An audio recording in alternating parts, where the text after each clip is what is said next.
देखिए, आप ठीक से अगर मेरे सभी बयानों पर गौर कीजिए, आज से नहीं बहुत पहले पीछे जाकर के, तो कभी नीतीश जी के प्रति व्यक्तिगत रूप से मैंने गुस्सा का इजहार किया हो, कभी ऐसा नहीं था। हाँ ठीक है, उनके कुछ पॉलिटिकल डिसीजन के खिलाफ जरूर हमने अपनी बात कही है, और लगातार जो बात हम कर रहे हैं, पहले भी कर रहे थे, जेडीयू में जब हम थे तब भी वही कर रहे थे, बीच में भी और अभी भी।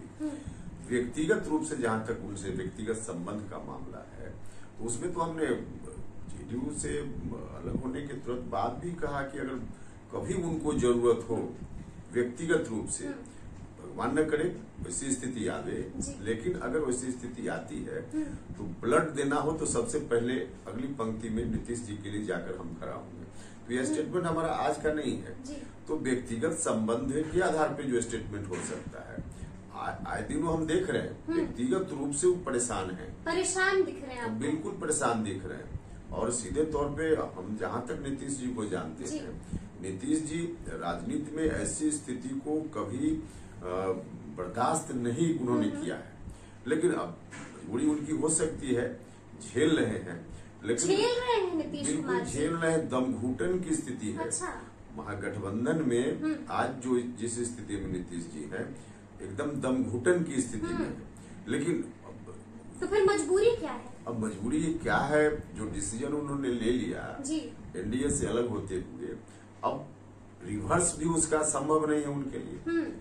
और रिवर्स अगर करना भी चाहेंगे तो उनकी पार्टी के राष्ट्रीय अध्यक्ष, हमने बार बार कहा है कि जेडीयू के राष्ट्रीय अध्यक्ष कम है ललन सिंह जी, और आरजेडी के ज्यादा है। अच्छा। तो नीतीश जी अगर कुछ दूसरा भी डिसीजन लेना चाहे, जो डिसीजन आरजेडी को नहीं सूट करता हो, तो वहाँ नीतीश जी के खिलाफ ललन सिंह जी खड़ा रहेंगे आरजेडी के साथ मिलकर के। अच्छा। तो इसलिए वैसी स्थिति है जिसको सहना पड़ रहा है उनको। अच्छा, लेकिन चर्चा ये भी हो रही थी क्योंकि G20 की डिनर पार्टी में हमने देखा कि कितने गर्म जोशी से पीएम मोदी से सीएम साहब की मुलाकात होती है, जिसके बाद एक ये भी चर्चा है कि हो सकता है कि एनडीए में वापसी हो जाए। तो कहीं ऐसा तो नहीं है कि कुशवाहा जी को डर लग रहा है कि कहीं अगर नीतीश कुमार की वापसी हो गई तो फिर क्या होगा? नहीं, उससे क्या फर्क पड़ता है। एनडीए में 4 पार्टी, 5 पार्टी, 6 पार्टी, जो भी पार्टी आज बिहार में है जी, उसमें एक पार्टी और ऐड हो जाएगी। इससे उपेंद्र कुशवाहा जी को क्या फर्क पड़ना है? हमको तो लगता है कि और एनडीए को शायद बहुत नहीं, लेकिन थोड़ा फायदा ही हो सकता है। तो आप स्वागत कर रहे हैं? देखिए, हम स्वागत करने वाले कौन होते हैं जी। एनडीए में कोई डिसीजन जब हो जाएगा जी, तब की बात है। डिसीजन से पहले हम एनडीए के सर्वे सर्वा तो है नहीं। एनडीए में सबसे बड़ी पार्टी भारतीय जनता पार्टी। तो जो भी डिसीजन होता है या हो सकता है भविष्य में, तो डिसीजन के बाद ही हम इस पर कोई टिप्पणी कर सकते हैं। पहले ही हम किसी और पार्टी जो अभी एनडीए में नहीं है उसका स्वागत करने वाले हम कौन होते हैं? लेकिन आपको लग रहा है कि अगर आते हैं तो फायदा होगा एनडीए को? हमने कहा कि एक आदमी भी अगर कहीं बढ़ता है तो उसका महत्व है। तो हाँ, पहले की तरह जिस रूप में नीतीश जी थे, आरजेडी के साथ जाने का फैसला करके उन्होंने अपना कद खुद ही घटा लिया है और बहुत नीचे कर लिया है। अब वैसी परिस्थिति में उस तरह से तो फायदा नहीं होगा, लेकिन कुछ न कुछ तो फायदा होगा। अच्छा, हम लगातार देखते हैं कि आजकल ईमानदारी पर काफी सवाल उठाया जाता है। आपको क्या लगता है, छोटे भाई को क्या लगता है, बड़े भाई हैं ईमानदार, नीतीश जी हैं ईमानदार? देखिए, भ्रष्टाचार के मामला में उन पर कोई आरोप नहीं लगा है। मतलब ईमानदार है भाई साहब। उस मामला में नीतीश जी पर कोई आरोप नहीं लगा है। हाँ, नीतीश जी के आसपास के जो लोग हैं उसको अगर ठीक से देखिएगा तो भ्रष्टाचार में डूबे हुए लोग, और नीतीश जी उसको देखते हुए भी चुप हैं, या फिर आरजेडी के लोग जिस तरह से भ्रष्टाचार में आज उनके ऊपर मुकदमा, एक से एक मुकदमा पहले से चल रहा है, और आज नीतीश जी चुप हैं। यही नीतीश कुमार जी पहले बोलते थे कि करप्शन से हम समझौता नहीं कर सकते, लेकिन आज चुप है। निश्चित रूप से यह ठीक नहीं है, इसकी आलोचना होगी, लेकिन व्यक्तिगत रूप से नीतीश जी भ्रष्ट है ऐसा कहना। अच्छा, तो बार बार तेजस्वी यादव ने भी कहा है कि हमारा जो पीएम कैंडिडेट होगा वो पीएम मोदी से भी ज्यादा ईमानदार होगा, तो आपने भी कह दिया ईमानदार तो है नीतीश कुमार। तेजस्वी यादव ने क्या कहा कि नीतीश कुमार पीएम के उम्मीदवार है? नहीं, ये कहा है कि जो भी होगा ईमानदार जो भी होगा क्या? और लगातार जेडीयू नेता कह रहे हैं कि बड़े ईमानदार हैं नीतीश कुमार जी।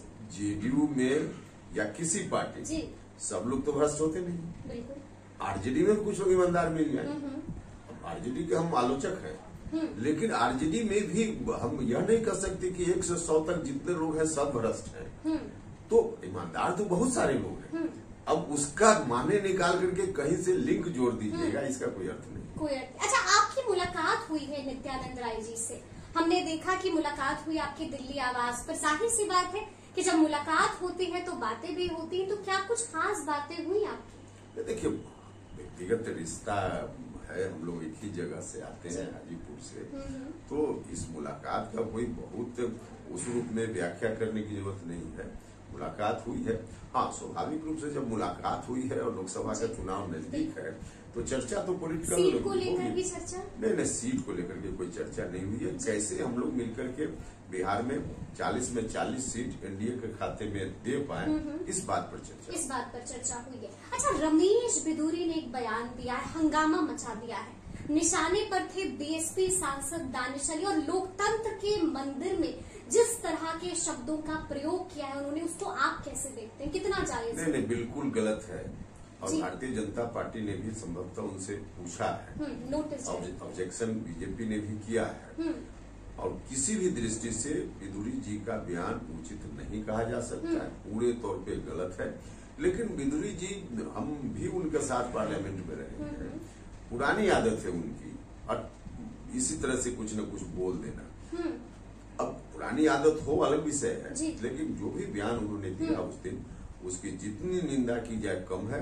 और मैं समझता हूँ कि भारतीय जनता पार्टी को अविलंब उनके खिलाफ कार्रवाई करनी ही चाहिए, बिल्कुल करनी चाहिए। चलिए, तो ये थे उपेंद्र कुशवाहा।